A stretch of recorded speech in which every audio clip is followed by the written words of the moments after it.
আসসালামু আলাইকুম। তো এখানে দেখতে পাচ্ছ ডিগ্রি পরীক্ষার সময় বেড়েছে ৩০ মিনিট বলে একটি সংবাদ কিন্তু প্রকাশ করা হয়েছে।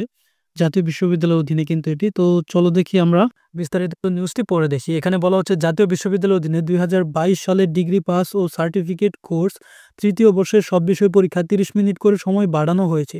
জাতীয় বিশ্ববিদ্যালয়ের এক বিজ্ঞপ্তিতে এ তথ্য জানানো হয়েছে। বিজ্ঞপ্তিতে বলা হয় ২০২২ সালের ডিগ্রি পাস ও সার্টিফিকেট কোর্স ৩য় বর্ষের যে বিষয়ের পরীক্ষা ৩ ঘন্টা হওয়ার কথা ছিল সেটি এখন ৩.৫ ঘন্টা হবে, অর্থাৎ ৩ ঘন্টা ৩০ মিনিট। আর যে বিষয়গুলো পরীক্ষা ৩.৫ ঘন্টা হওয়ার কথা ছিল সেটি এখন ৪ ঘন্টায় হবে। প্রশ্নপত্রে যে সময় থাকুক ৩০ মিনিট করে সময় বাড়ানো হবে, অর্থাৎ প্রতিটি পরীক্ষায় কিন্তু যেটি ৩.৫ ঘন্টা ছিল সেটি ৪ ঘন্টা করা হয়েছে এবং ৩ ঘন্টার পরীক্ষাগুলো ৩.৫ ঘন্টা করা হয়েছে। এছাড়া তৃতীয় বর্ষের পরীক্ষা ২৫ নভেম্বর থেকে শুরু হয়ে আগামী ৩১ ডিসেম্বর পর্যন্ত অনুষ্ঠিত হওয়ার কথা রয়েছে।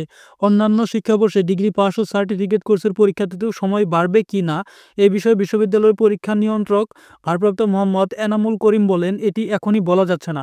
আপাতত ২০২২ সালে ডিগ্রি পাস ও সার্টিফিকেট কোর্স তৃতীয় বর্ষের পরীক্ষার জন্য এটি বহাল থাকবে।